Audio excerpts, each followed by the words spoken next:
7:49. Buenos días, Eury, adelante. Gracias al Dios Todopoderoso Jesús, mi Señor, Salvador y Guía. Como siempre, inicio con la palabra de Dios. Primera de Juan 4:7.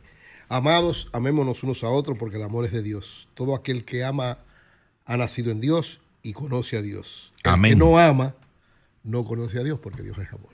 Amén. Amén, sí.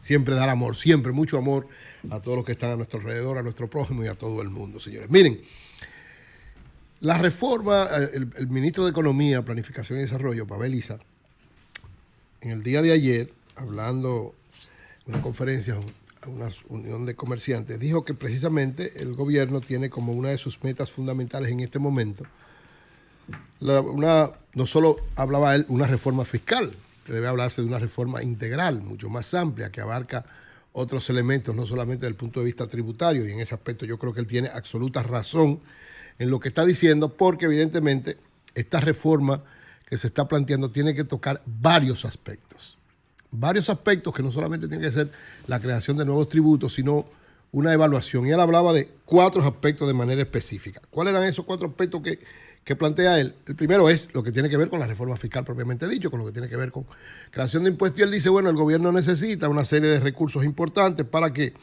desde el punto de vista de él, para garantizar que el gobierno cumpla con las metas que tiene en términos de inversión, en términos de planificación y en el enfrentamiento a la pobreza. Y en eso todos estamos de acuerdo. La planteó en línea general, no planteó nada en específico, porque evidentemente, como dijo el presidente, ellos están evaluando la propuesta anterior que hicieron para plantearla en este momento. Lo segundo que hablaba es de la transformación en el sector eléctrico. Y dijo, como hemos dicho, nosotros aquí, lo ha dicho Julio, lo ha dicho casi todo el mundo, ese ha sido uno de los talones de Aquiles más fuertes del gobierno, porque el sector eléctrico cada día está en una situación más complicada, más difícil, y su subsidio tiene que aumentar cada vez más, y el no pago de la gente, o la evasión, o como usted quiera llamarlo, cada día aumenta más las pérdidas. Entonces, dice el ministro de Economía, Planificación y Desarrollo que hay que contribuir a precisamente enfrentar ese problema que es el sector eléctrico. El otro que plantea, y que yo creo que también de alguna manera se ha estado, casi siempre hemos estado hablando, pero nunca se da un paso concreto en torno a eso, es la reforma a la seguridad social. Sobre todo a la ley de seguridad social y algunos aspectos que lógicamente este tiempo plantea realidades diferentes que hay que abordar, pero lógicamente hay varias posiciones frente a eso que hay que tomar una decisión haciendo una modificación o una adecuación. Yo siempre digo, más que una modificación, es una adecuación a la nueva realidad de lo que tiene que ver con la seguridad social. Y finalmente, dice el ministro de Economía, Planificación y Desarrollo, que está el sector agua, un elemento importante, sobre todo con lo que está pasando a nivel mundial con la situación de la naturaleza, evidentemente que implica que tenemos que darle mucha importancia porque el agua es la columna de vida en todos los sentidos y hay que tratar de preservarla. Es decir, 4 aspectos. Él no dio detalles específicos de ninguna de estas áreas, sino que lo planteó en sentido general. Cuando habla de la reforma fiscal, dice que uno de los elementos que tiene que evaluarse es la situación de la capitalización del Banco Central. Dice él que es muy importante porque evidentemente en lo que tiene que ver de la deuda pública global, uno de los elementos también, además de los pagos de los intereses de la deuda externa, la capitalización del Banco Central ha sido siempre, digamos, un elemento importante que genera una gran cantidad de recursos que el gobierno debería destinarlo a otro lado, pero que evidentemente es una de las garantías de una política monetaria que pueda enfrentar cada uno de los retos que se están planteando. Es decir, el gobierno evidentemente está orientado ahora a una situación que no va a ser nada fácil. Esas 4 áreas solamente, una de esas 4 áreas ya conlleva, primero, una discusión amplia, serios problemas para concertar porque hay demasiado interés, solo la reforma fiscal, imagínense las otras 3. Es decir, que lo que le espera en términos de concertar al gobierno no va a ser nada fácil. Y evidentemente, aunque el gobierno es razón en todo el sentido y tiene la mayoría del Congreso y tiene la mayoría de los municipios y tiene todo a su favor, gobernar en esas circunstancias parece más fácil, pero al mismo tiempo es más difícil y más complicado.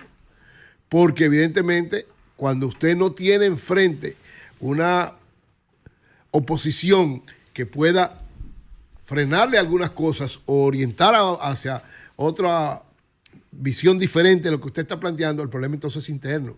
y empiezan las dificultades internas. Y sobre todo, siempre lo hemos planteado, al decir el presidente que él aparentemente no va. Él ha dicho que él no va. Entonces, ¿qué va a acontecer? En medio de ese trajinar tan difícil, tan complicado, el gobierno va a tener, y el partido de gobierno, situaciones internas complicadas y difíciles que podrían entonces dificultar la aplicación efectiva de transformaciones en esa orientación. El presidente está muy confiado, el presidente Abinader, y lógicamente en ese aspecto hay que darle, digamos, el sentido de la duda. Él piensa que sí, que él va a hacer una serie de transformaciones históricas, que ese es el legado que él va a dejar, que eso es lo que él piensa, pero esos son simple y sencillamente deseos. Las realidades empiezan al momento de ya hacer los planteamientos específicos. Porque es verdad que todos estamos conscientes que tiene que haber una reforma fiscal, eso es verdad, por una realidad especial. Y yo lo digo, por una realidad más especial para este gobierno, por lo que implica la deuda. Ahora, hay que seguir cargando a los sectores que históricamente, que tradicionalmente han cargado con una parte importante de los impuestos en este país. Por eso es que yo digo, todos están hablando en sentido general, porque cuando vengan las propuestas concretas y específicas, ahí es que va a empezar de verdad la posibilidad o no de lo que va a hacer. Y miren lo que va a acontecer. He conversado con varias personas en este aspecto a propósito de la reforma fiscal, empresarios, comunicadores, sectores sociales y populares, y todos dicen un elemento fundamental. La oposición al gobierno no van a ser los partidos. Para la reforma fiscal va a ser la propia sociedad, los medios, los sectores que sean afectados, los que se van a convertir, el empresariado, que ya lo ha planteado en 2 o 3 momentos y lo ha dicho con firmeza en varios momentos. ¿Por qué? Porque evidentemente todos estamos conscientes de que el gobierno necesita más dinero.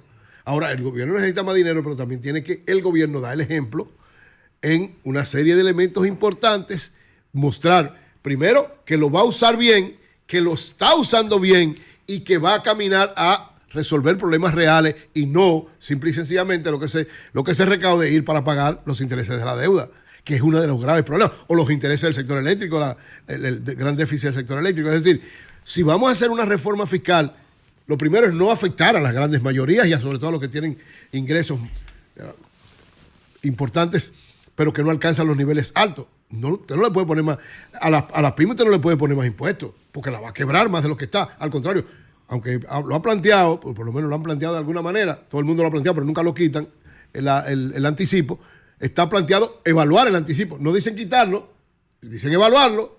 Entonces, hay que esperar las propuestas concretas. Esta orientación que da el ministro de Economía, Planificación y Desarrollo es una muestra clara de que el gobierno está preocupado con lo que va a presentar. El gobierno está preocupado, porque evidentemente no es fácil, es complicado, es difícil y en la situación en que está más todavía. Yo no creo que puedan hacer esta reforma fiscal antes de que venga el nuevo Congreso. Me parece muy difícil por todo lo que implica, por todo lo que viene. Lógicamente muchos dirán es mejor que sea ahora. ¿Por qué? Porque ahora el Congreso está... No es tan difícil, ¿no? Bueno. En un país como el nuestro, lamentablemente, Eury Cabral, no, el problema es que si la quieren acelerar. No es tan difícil, no, claro. Oye, pero además, usted sabe que hay una cantidad importante de legisladores que salen. No, porque el problema no son los legisladores. Sí, pero déjame decirte, espérate. Porque la carga ahora de responsabilidad estaría hasta cierto punto, aunque sea de manera particular la decisión de cada legislador, pero estaría hasta cierto punto un poquito más distribuida. No, yo creo, mira, porque yo te digo que yo no digo que no sea posible, porque es verdad. Si ellos presentan un borrador y no oyen a nadie y van y lo llevan al Congreso, claro que lo aprueban. No, eso es. ¿Lo aprueban ahora o lo aprueban en el nuevo? Pero para consensuarla no hay tiempo. Eso es lo que yo digo. Es decir, el tiempo ya es muy difícil, que discutir con todos los sectores y ponerse de acuerdo con todos los sectores en el conjunto de medidas es muy difícil. Eso no hay tiempo. Entonces, ¿el reto cuál está? Se puede empezar a discutir ahora, eso sí es verdad.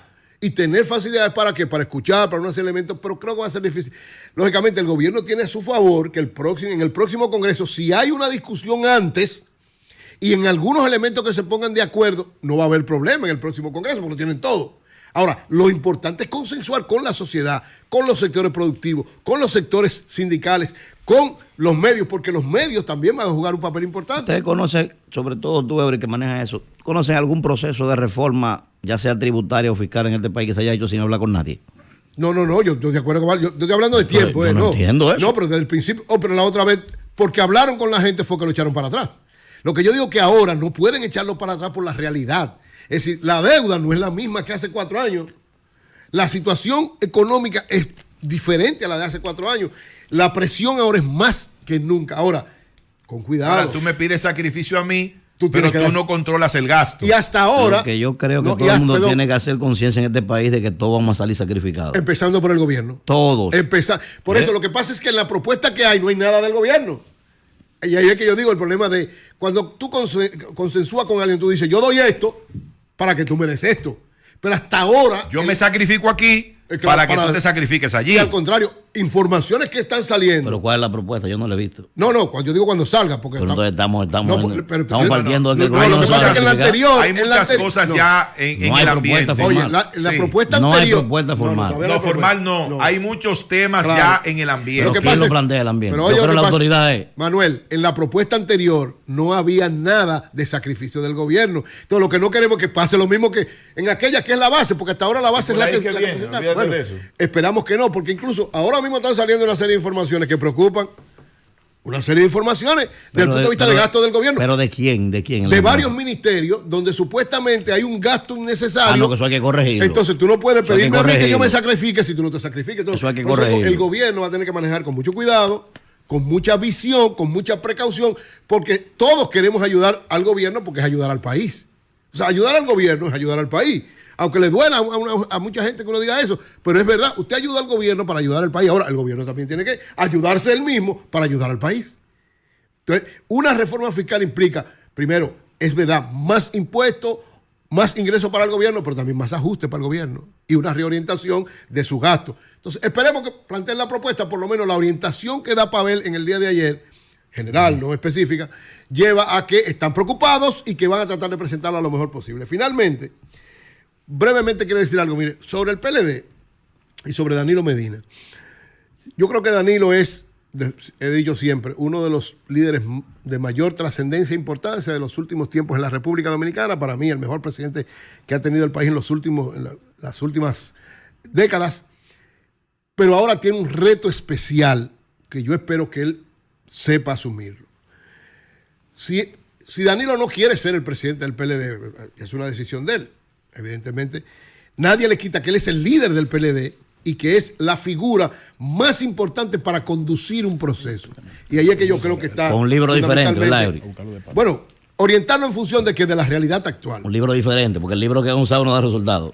No, esto es la realidad. Yo creo que Danilo ha demostrado en varios momentos que es muy exitoso y en varios momentos que ha fracasado. Yo estoy de acuerdo en que él tiene el peso específico para dirigir el proceso. Ahora tiene que cambiar el libro. Yo creo que él es que tiene que conducir. Yo particularmente creo él es que tiene que conducir el proceso, él es que tiene que ser la garantía. Y siempre he dicho, lo que debe hacer el Congreso es hacerlo presidente habitan o algo así, algo especial, porque él tiene la autoridad, la visión, la fortaleza y sobre todo el respeto de todo el mundo para conducir ese proceso. Ahora, tienen que venir nuevos actores. Yo no hablo de jóvenes nada más. Cuando digo nuevos actores, es gente que asuma responsabilidad en las dos metas fundamentales. Para mí el PLD tiene dos retos fundamentales, lo he dicho y no me voy a cansar de decirlo. El primero es quitar esa imagen de que él es un partido corrupto. Esa es una tarea fundamental que tiene que dedicarse. Y segundo, hacer una oposición constructiva y efectiva. Constructiva quiere decir que no sea hacer oposición por ser oposición. Y efectiva, que lo convierta nuevamente en una opción electoral. Esos son los dos grandes retos. Yo creo que Danilo puede aportar muchísimo ahí, pero hace falta en el PLD una orientación diferente para este tiempo. Ojalá que entiendan eso, que evalúen eso. Eso de que si el Congreso es rápido o es lento o lo que sea. Lo importante no es si es rápido o no es lento. Lo importante es si se toma la medida correcta. Puede ser rapidísimo, puede ser lentísimo. El problema es que se tomen las medidas correctas, se siguen un camino correcto y se tomen las medidas necesarias. La medida tiene que salir de un estudio, de una evaluación. No, pero está bien, pero puede ser rápido como tú quieras. Porque, oye, no hay que durar 2 años para evaluar lo que pasó. Pero, después de elegir gente que participó en la desgracia. Después del Congreso. Eso no importa. Todos hemos participado. Manuel, al fin y al cabo, todos hemos sido parte de eso. ¿La clave cuál es? Es una cuchufleta. No, la clave cuál es. La clave es, primero, estar claro en lo que pasó y estar claro por dónde deben ir. Si no están claros ahí, por más que hagan, el PLD entonces va a pasar por otra situación difícil que yo creo, por lo que se ve, por lo que se siente, el PLD está en capacidad de poder superar esta situación. Cambio y fuera.